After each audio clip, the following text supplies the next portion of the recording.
Hello, everyone, and good morning.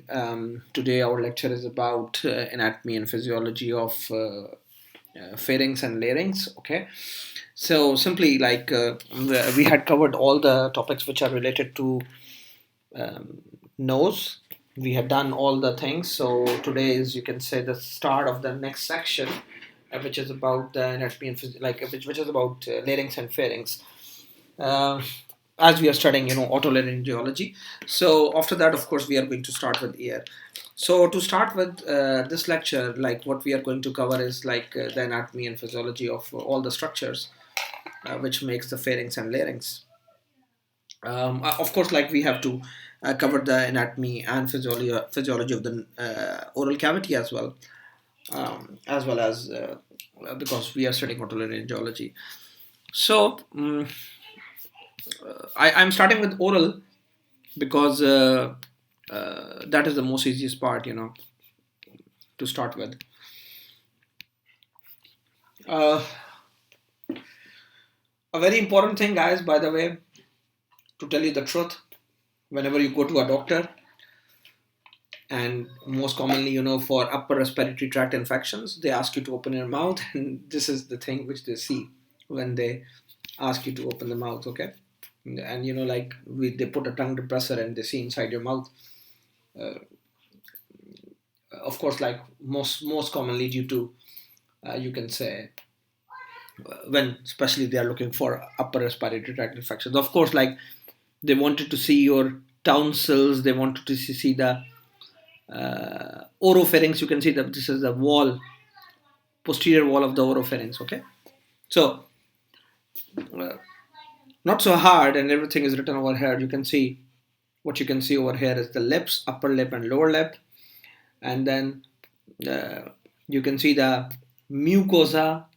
Okay, the mucosa which is lining the lips, the cheeks, and you can say all these things.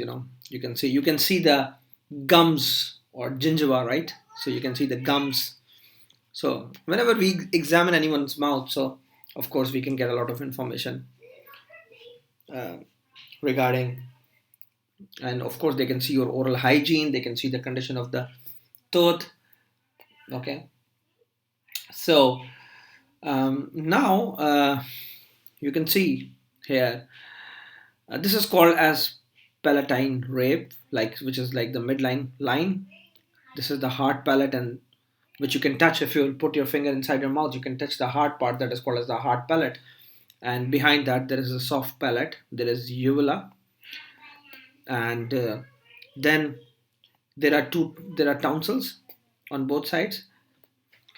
Now the mucosal fold which is in front of the tonsils is called as palatoglossal arch. Glossal from tongue, and tongue is interior. And the posterior mucosal fold is called as palatopharyngeal arch, which is behind. So very easy to remember. Why? Because um, the one which is in front, which is towards the tongue, it is called as palatoglossal, and the one which is towards the pharynx is called as palatopharyngeal.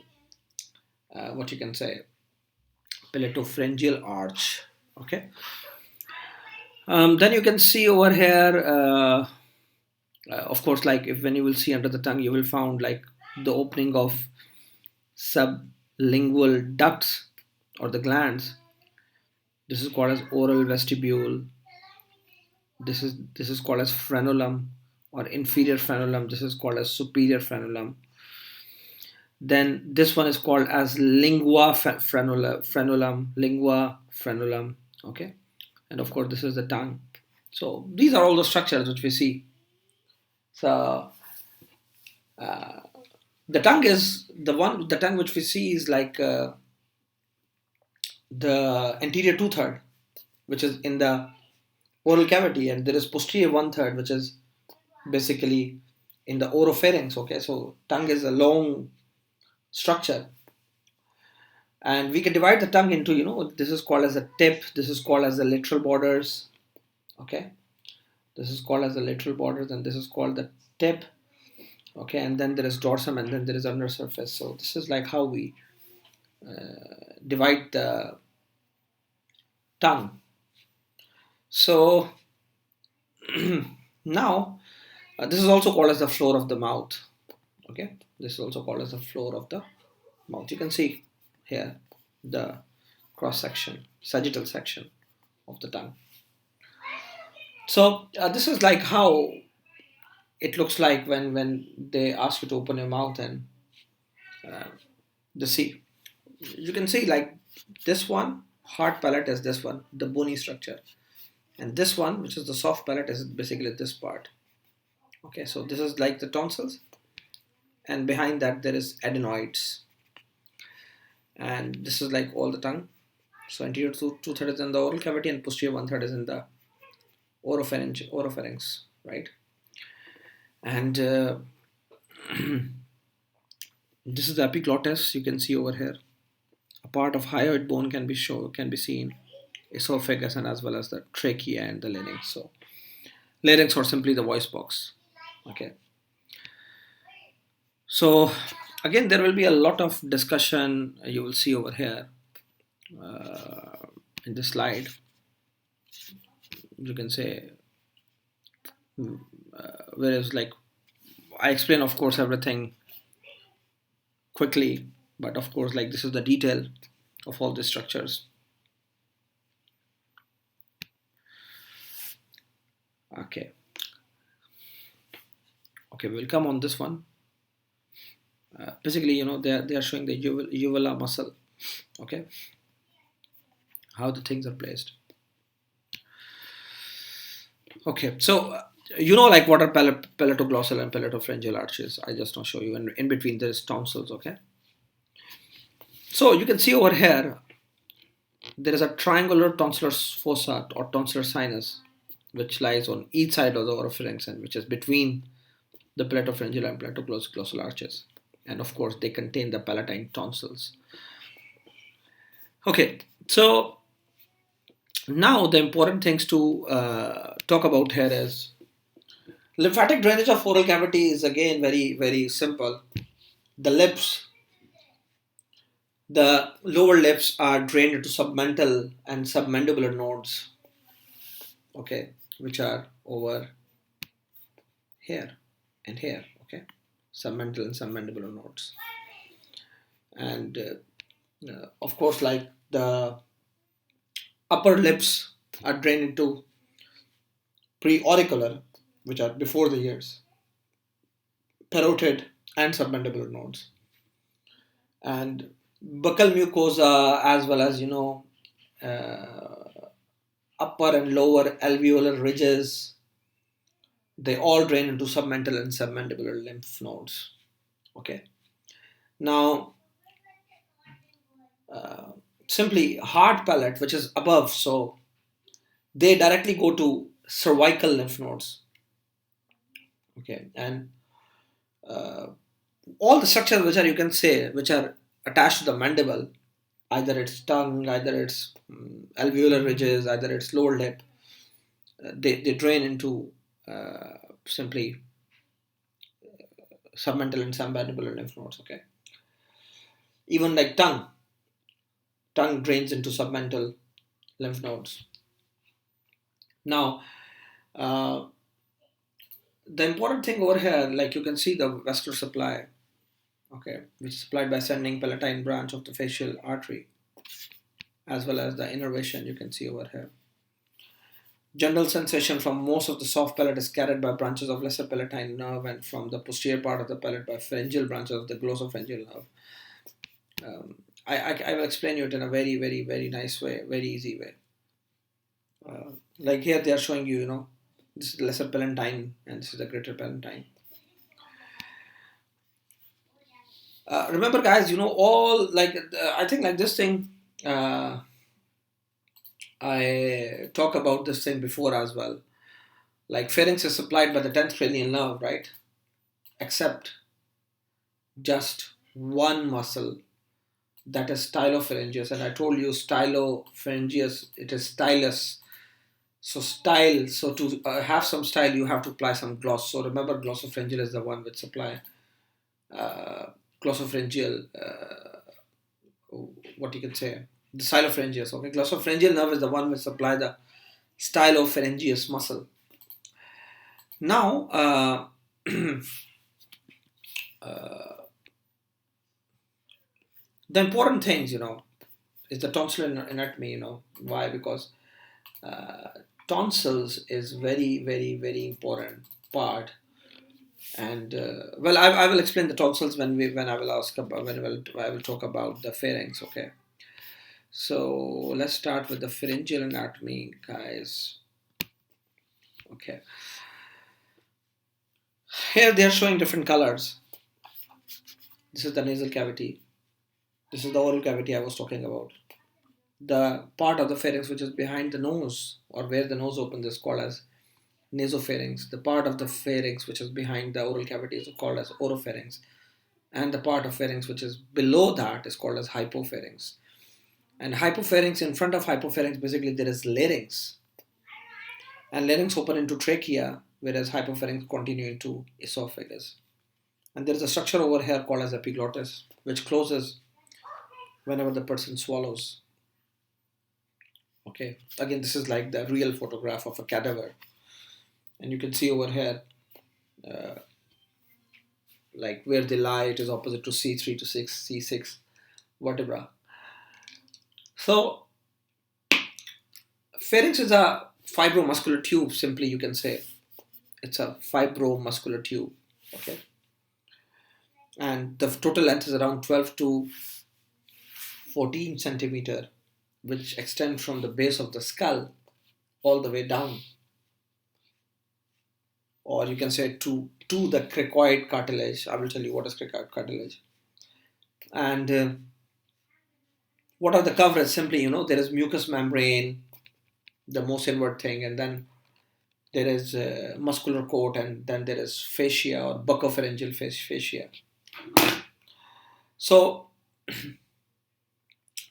under the mucous membrane, there is pharyngeal aponeurosis or pharyngobasilar fascia, you can say. And it is the fibrous layer, which is lining the muscular layer, covering the muscular layer, you can say. So now you can see over here, this is like the larynx, right? The larynx anatomy. So pharynx and larynx, because they are closely related, so that's why there is a lot of overlap, you can say, which you are going to see over here. Now, the important thing to talk about here is what?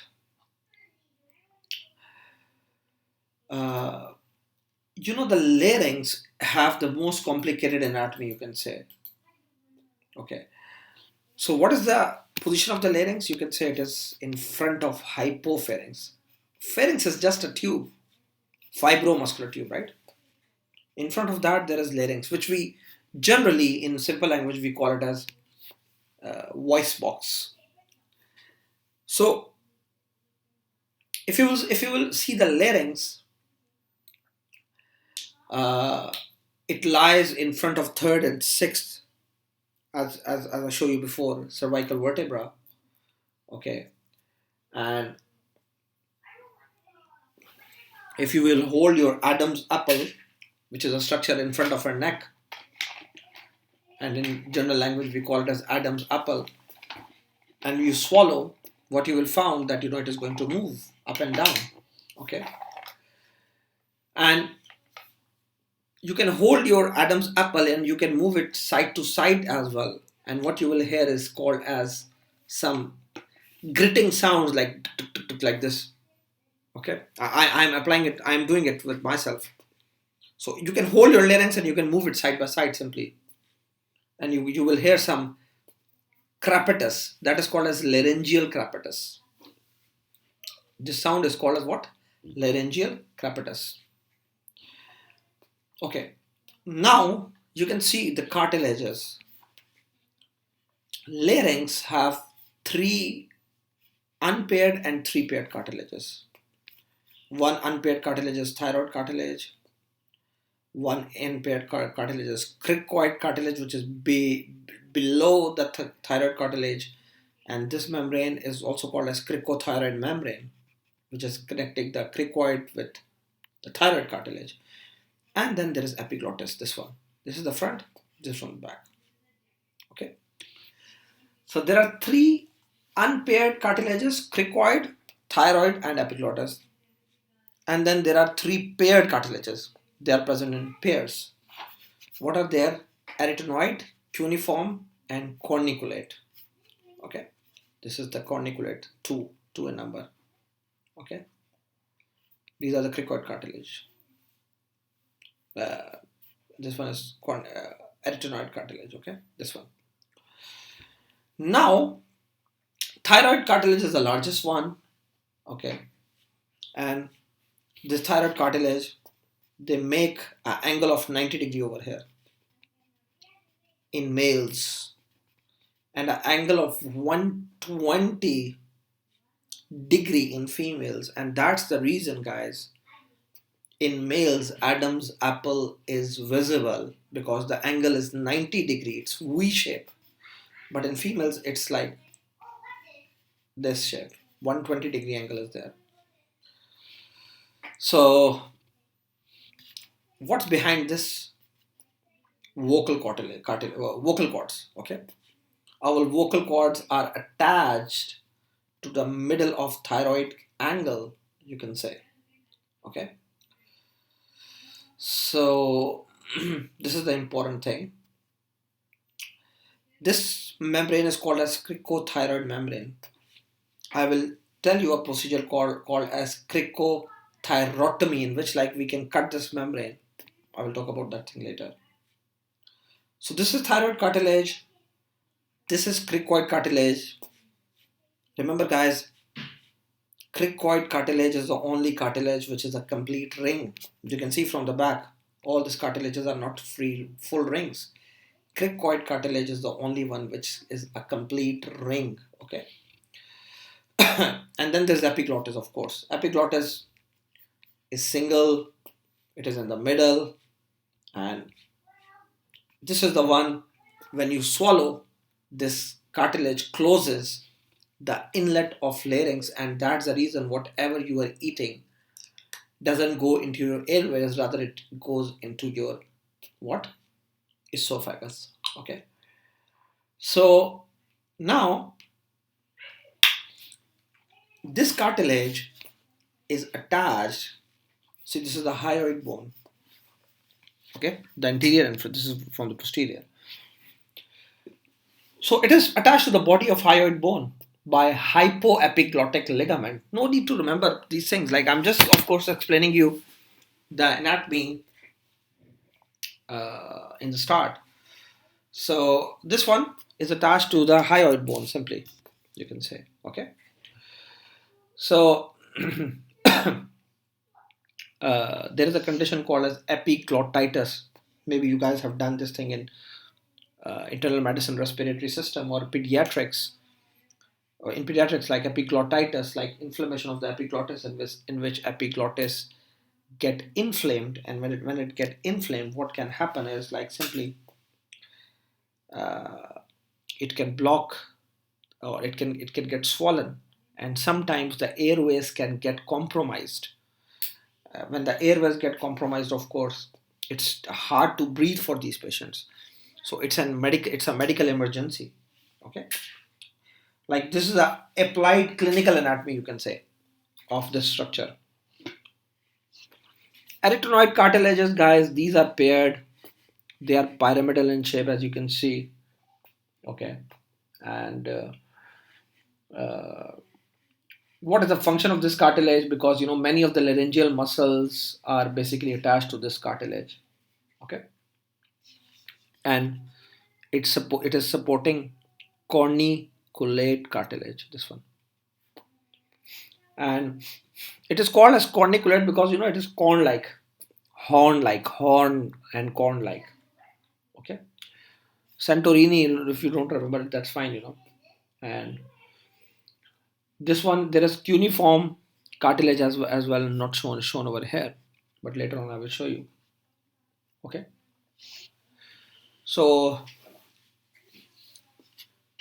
you can see over here. Arytenoid cartilage. I want to show you arytenoid cartilage. Okay, basically it is not visible here, but that's why they are drawing here just to show you where is arytenoid cartilage. So there is a joint called as cricoarytenoid joint. Okay, so it's a joint which is between the you can say the cricoid cartilage and as well as arytenoid cartilage. Okay, here there is a joint over here. Okay, so there is rotatory and gliding movements are possible at this joint. Simply. Now, if you understand about cartilages, I think we can move further. Like this is the histology of these cartilages, guys. I'm not interested in this thing. Okay, membranes. How you can remember the names of membranes? Again, it's very easy.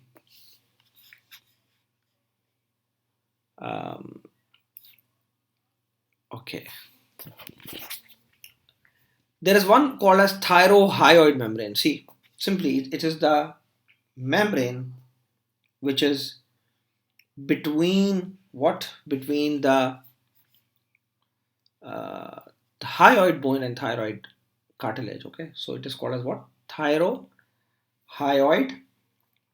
membrane. Thyrohyoid membrane. And there is cricothyroid membrane.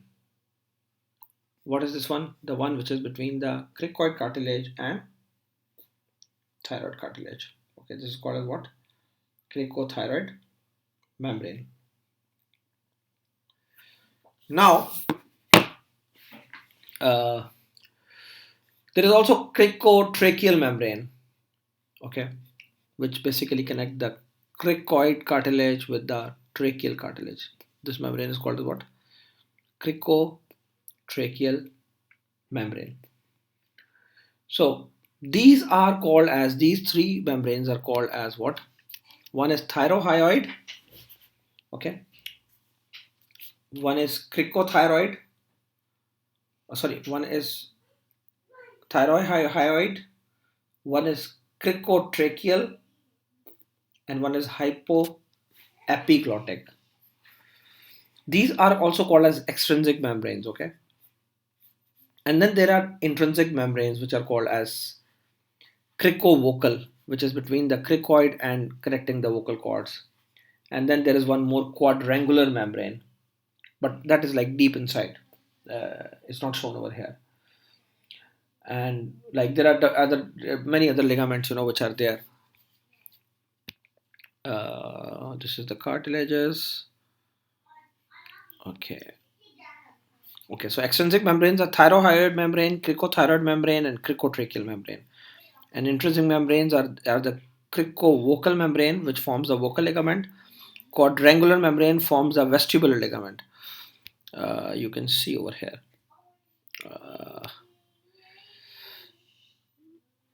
Okay,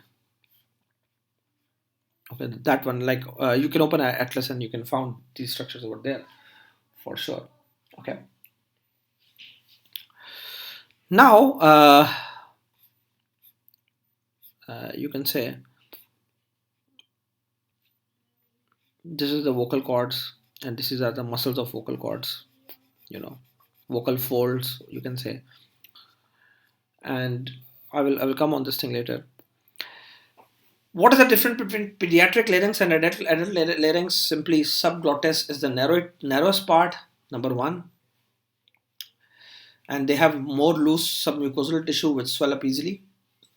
Their larynx is positioned a little higher, and they have soft cartilages.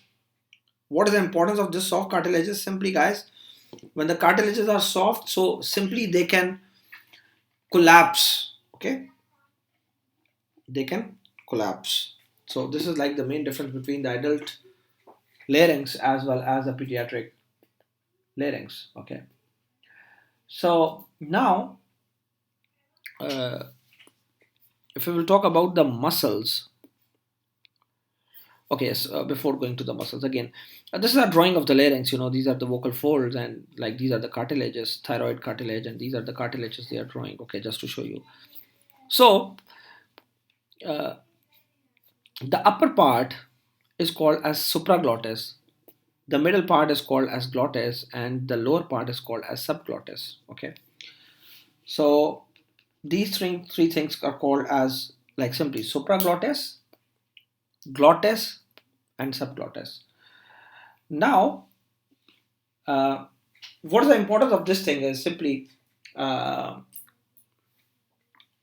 first of all, like when we will study different conditions, okay, uh, then we would know, like either this condition occurs in supraglottis, subglottis, or glottis. The glottis part don't have lymph node, like no lymphatic drainage is there. And when no lymphatic drainage is there, what can happen in case of cancers, for example, uh, what happens is, as there is no lymphatic drainage, so the lymph nodes cannot be examined in case of glottic cancer.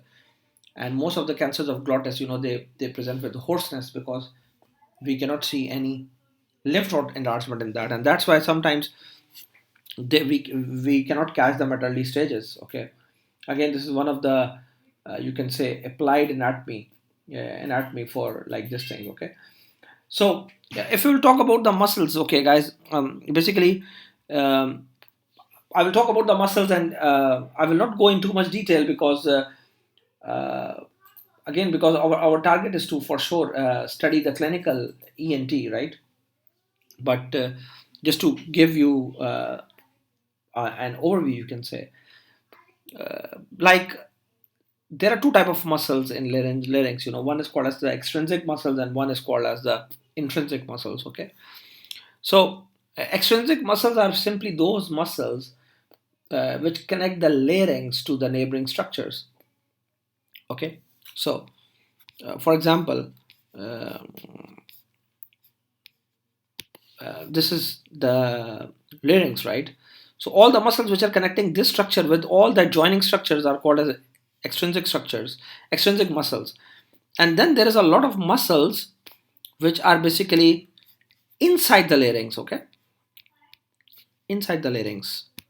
So they are called as intrinsic muscles. Okay, so extrinsic muscles are simply divided into two main groups. One is called as elevators, and one is called as depressors. You can see over here, elevators and depressors.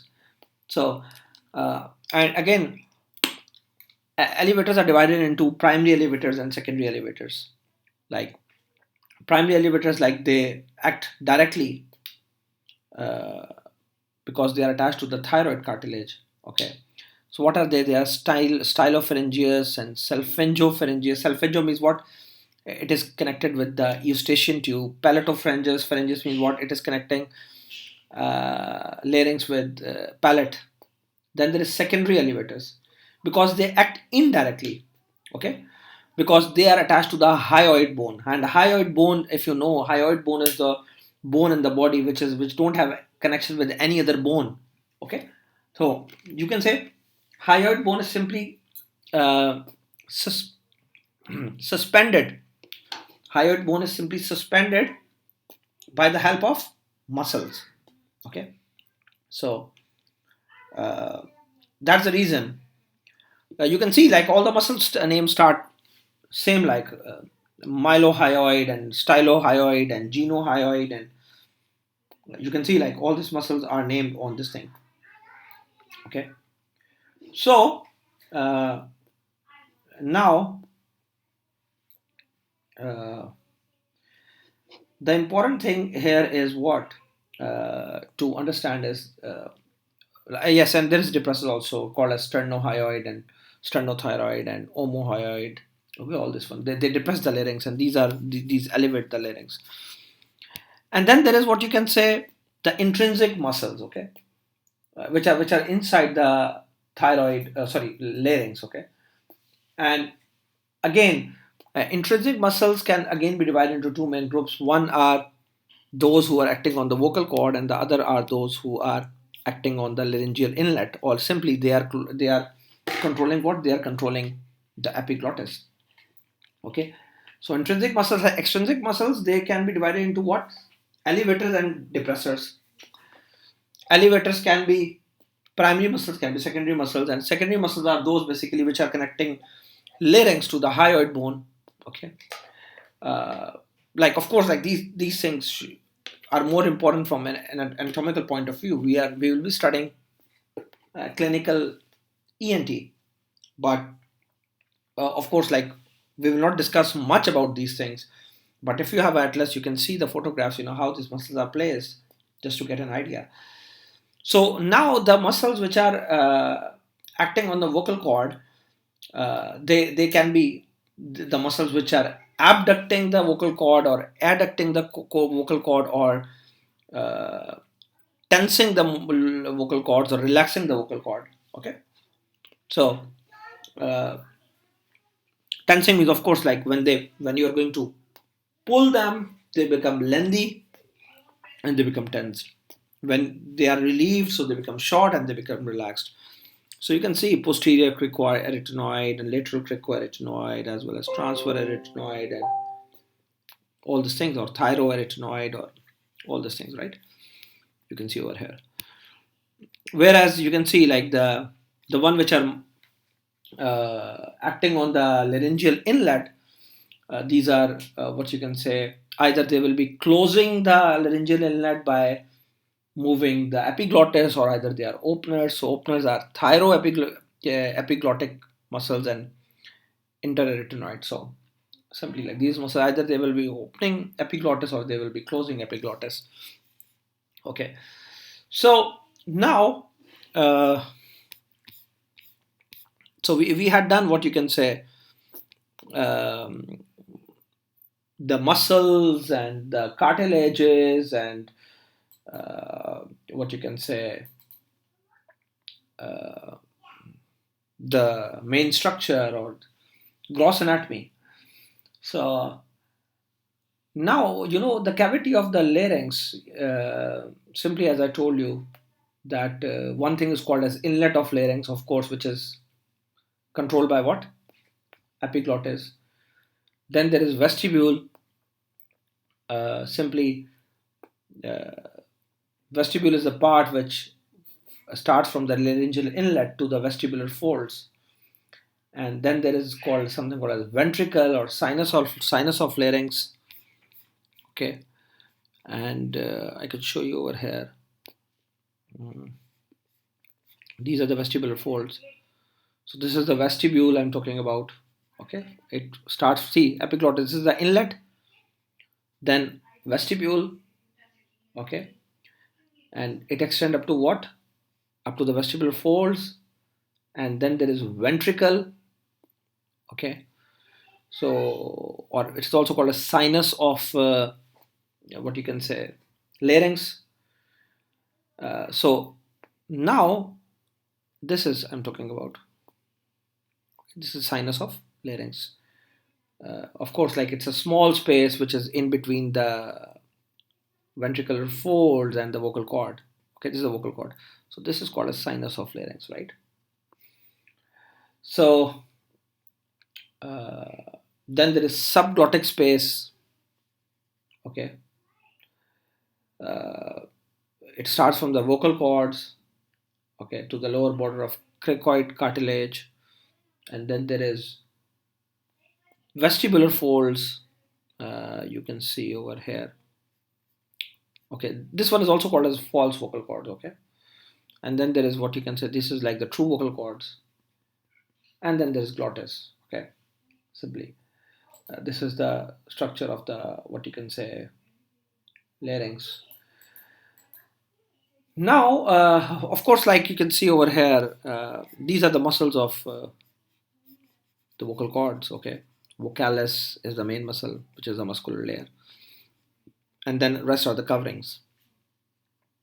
Um, you can see over here the mucous membrane.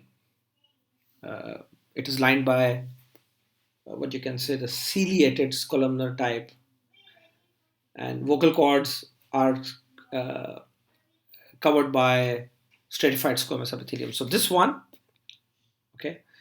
Like the epithelium or mucous membrane is all ciliated columnar, okay, or the respiratory epithelium. So this one, stratified squamous, is just present in vocal cords. Okay, very important thing. Vocal cord is covered by a different type of epithelium, stratified squamous. Rest is all lined by respiratory epithelium, ciliated columnar. Okay. The lymphatic drainage, as I told you, that supraglottis, what you can say, the supraglottis larynx, or which is above the vocal cords, is drained by uh, the lymphatics, and they drain into upper deep cervical lymph nodes. Okay, and the infraglottis is basically what you can say drain into lower deep cervical lymph nodes. Okay, where the glottis, or the area where the vocal cords are there, there is no lymph nodes. This is a very important clinical point, and that's the reason, guys, whenever there is cancer at this region, there will be no lymph nodes enlargement. Rather, most of the time, they present with hoarseness as the first sign. Okay, they present with hoarseness as the first sign in case of cancer to the glottic region.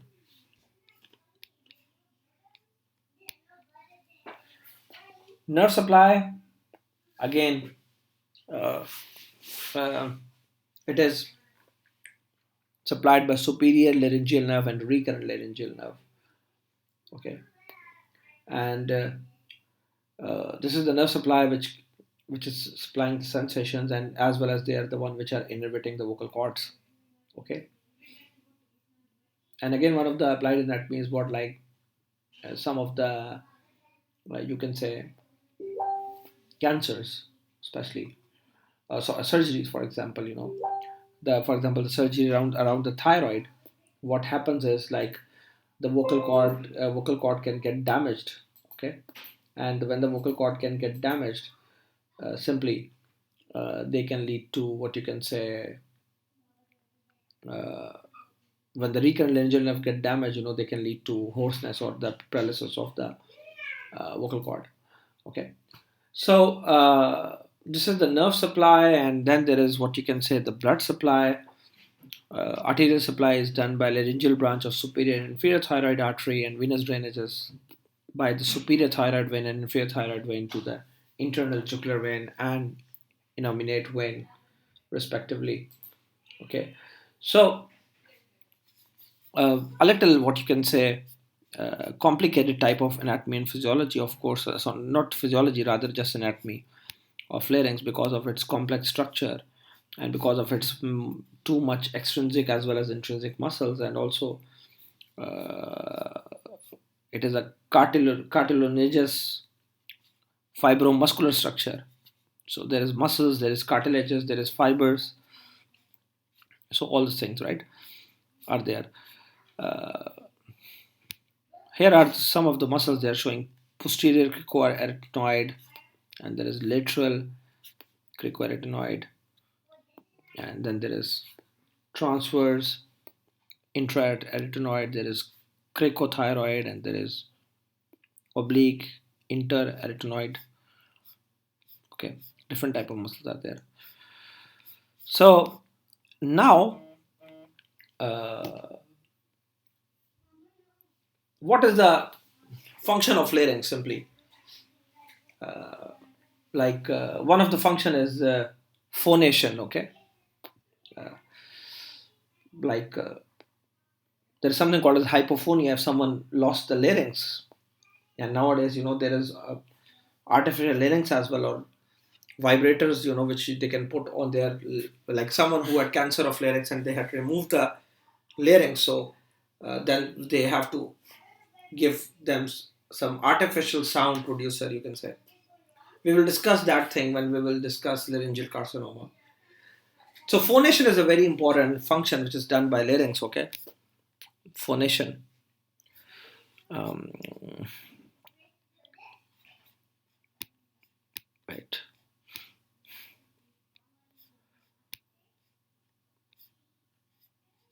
So wait, I'm taking out something. See, that's why like the anatomy is very, you can say, these are the muscles, they are highlighting. This photograph is taken from Native Atlas, okay? You can see over here, vocal cords, a saccule of larynx and hyoid bone, which is suspended by different muscles, and genohyoid muscle and mylohyoid and all this arches and all this things like. So this is like pharynx and larynx combined. This is nasopharynx, there is oropharynx, there is hypopharynx, and this is continuing into esophagus, right? And in front of that there is this larynx, which is continuing towards the trachea. So now the important thing I was talking about is like the function of larynx, right? So when we talk about the function of larynx, you can say the most important thing is phonation, okay? And voice production, simply in very, very simple words, you can say voice production, right? So what happens is, like, of course, like vocal cords are normally in an adducted position, okay? And the air pressure is basically generated from our air which we inhale. So when we inhale, of course, like, see, when I'm talking, so the air is continuously, I'm throwing air out, and like when you had thrown enough air out, so you have to inhale again some air and then started exhaling out air, and then you articulate that by the help of your tongue, lips, and pharyngeal muscles, and then you can talk, okay? So that is arthria or articulation. So simply the air is exhaled, okay, or you can say from the infraglottic air pressure we can talk, right? And of course, like, that need the air to be exhaled from our lungs by the help of the contraction of the thoracic as well as abdominal muscles. So see, when you're talking, even your abdominal muscles, your thoracic muscles are playing role, and that's how you are throwing air outside, and then you are articulating, okay? And simply when we throw air out by force, what happens, that the cords are open, okay? And because of that, uh, there is vibration of the vocal cords and sound is produced, which is amplified by mouth, pharynx, and nose, okay? So simply that's how we can convert a sound or air air sound into speech, okay, by the help of articulation, simply. And the intensity of sound is depends on how much air you are producing, simply, okay. And the pitch of the sound depends on how much your vocal cords are vibrating, okay. So the intensity of the sound depends on simply how much air you are throwing out, and the pitch of your sound is basically depending on how much your vocal cords are vibrating. So this is one of the function of larynx, and then one more function of the larynx is what? Respiration.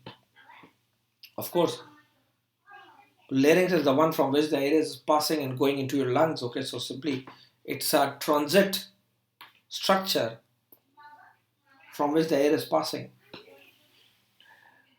And one of the function of larynx is protection of the airways as well. Why? Because of epiglottis, guys. That um, whenever, like, if you are, for example, uh, eating anything, so the epiglottis is the one which is closing the inlet of larynx, and the food is going uh, into your airways, okay. So this is also a function of what? It is also the function of larynx, okay. We can add one more slide over here. Functions. Number one is phonation. Number two is protection of airways. Number three is respiration. Okay. So protection of airways, in this one many things play a role, guys. Epiglottic region is plays roles, or you can say the closure of larynx is important. Okay, larynx is important. Cuff reflex is very important. See, whenever like anything goes into your air, try to go into your airway, what happens is simply there is cuff, which is a protective mechanism, and it can protect your lower airways so that nothing bad should enter there. Okay, so this thing is important. So, and one of the function of larynx is also fixation of chest. Fixation of chest. So when the larynx is closed, simply chest wall gets fixed and thoracic and abdominal muscles can then act more in the best way. If you want to try, when you're pulling something, so see, you hold your breath, right? So if you will notice, when you're holding your breath, basically your larynx is controlled and the air is filled in the lungs, and that's why your thoracic and abdominal muscles will become more like tensed simply when you're climbing. So when you're applying pressure anywhere, see, we hold our breath. Okay, we fix our chest, we fix our larynx. And whenever you are, for example, coughing, whenever you are defecating, whenever you are vomiting, simply all these things need your glottis to be closed, and that is done by larynx. So it's also a very important function, fixation of the chest. Okay, functions of larynx I'm talking about. See, a very important function. And if you don't know, like, you can try that, like try to hold something, try to pull something, try to apply pressure somewhere, and you will find that your chest and your all these things should be what you can say should be closed. Okay, so that's how it works. So uh, um, that's I think pretty enough about larynx, right? Other than that, what can be done here? Oh yes, very important thing is like what you can say, the anatomy and physiology of the tonsils. Okay, I guess I told you in the end I will talk about that, because tonsils, guys, like, remember, it's a 5-star topic. It's very, very, very important. Okay, it's very, very, very important thing to cover. Okay, now what you can say, the tonsils or palatine tonsils, basically they are two in number, right, on both sides. And the thing is that many people, they have tonsillitis. It's a very common condition, and many people get their tonsils removed, called as tonsillectomy. So what are they are basically lymphoid tissue. And one more thing, these are not the lymphoid tissue, rather adenoids are also lymphoid tissue. And there are tubal tonsils also, which are lymphoid tissue, and there is lingual tonsils as well, they are lymphoid tissue. So simply see, at the entrance of air, either from nose or anything from the mouth, there is a ring of lymphoid tissue which is present. And this ring is called as what? Veldier's ring. Okay. So of course, like, palatine tonsils is the most important one. We can see them. Okay. And the medial side is like exposed to the oral cavity, whereas the posterior side is of course towards the lateral side, you can say, or the bed of the tonsils.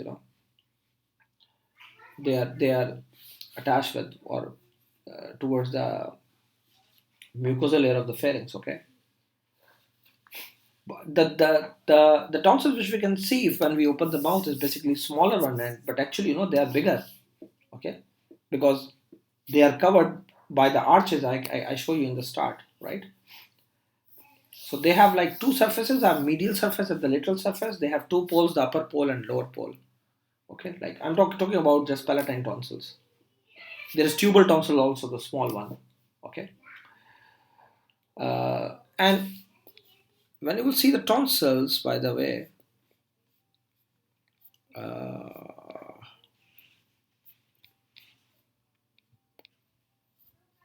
like these are the tonsils we can see, but they have a small ridges or crypts in them. Okay, they have small ridges or crypts in them.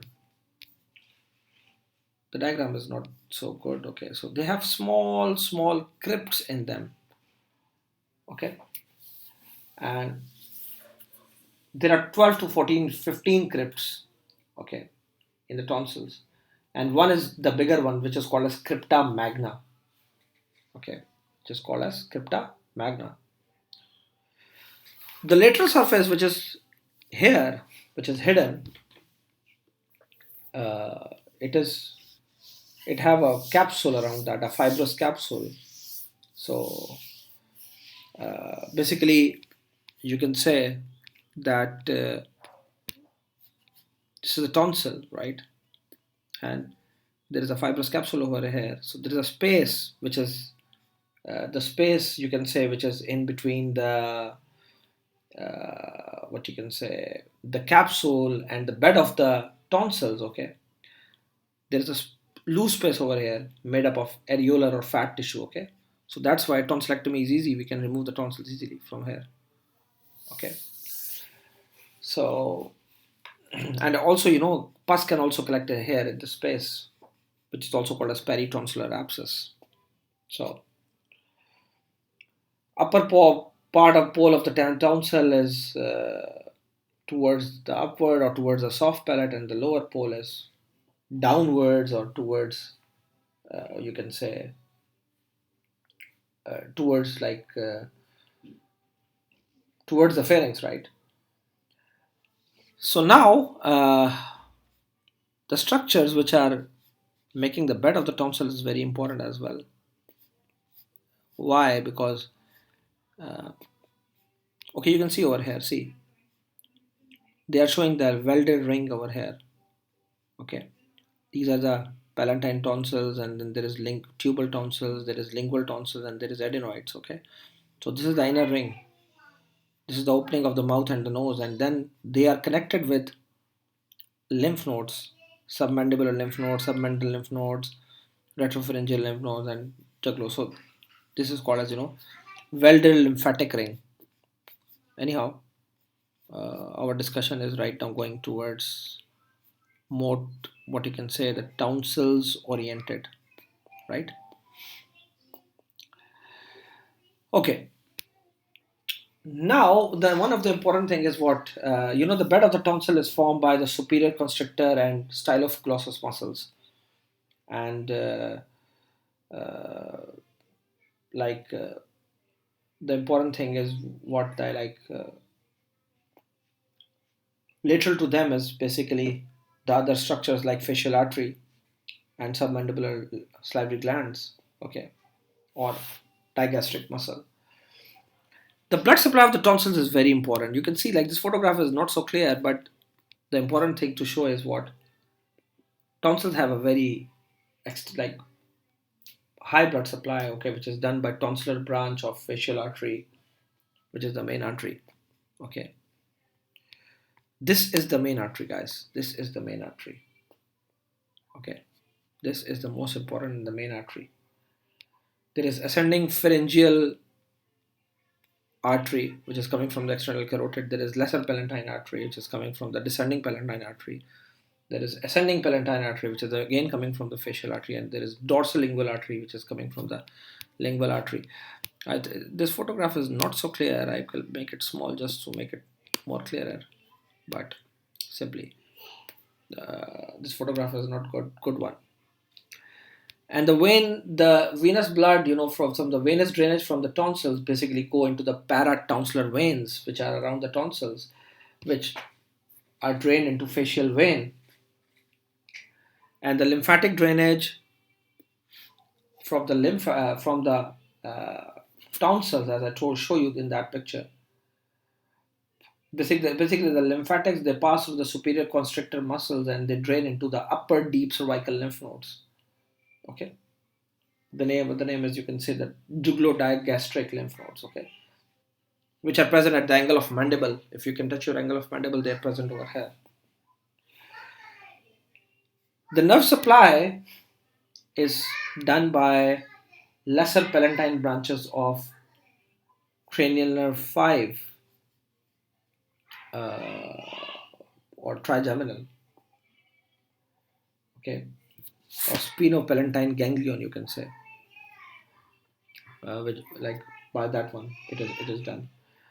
And glossopharyngeal nerve is the one which supplies the sensation. This one, glossopharyngeal nerve. Okay, so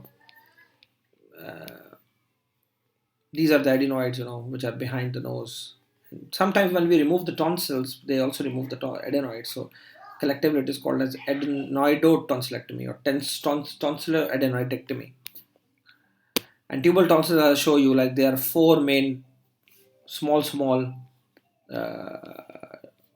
what you can say, and there is lingual tonsils as well, which are present on the tongue back side simply. Okay, histology, guys, like, I'm not interested of tonsils. What are the functions of tonsils, and why we remove tonsils? Is simply like all the viruses, bacteria, and anything which enter into our by the help of nose and mouth, or simply by inhalation or eating. Okay, these tonsils are there as a first guard, you can say. So simply, like, the function of the tonsils can be simply function of the tonsils.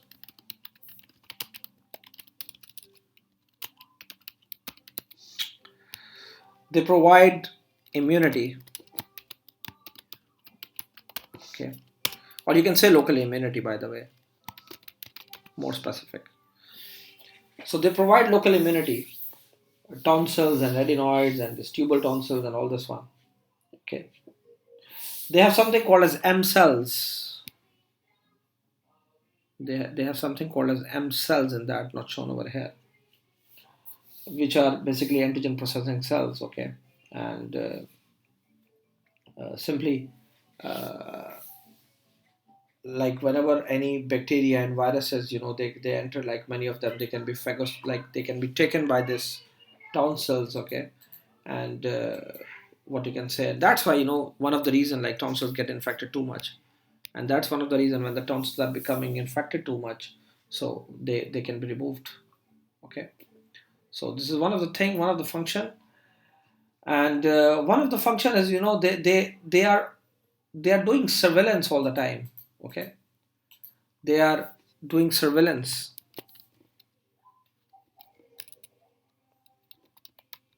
Like, surveillance is very important, like, whenever we are talking about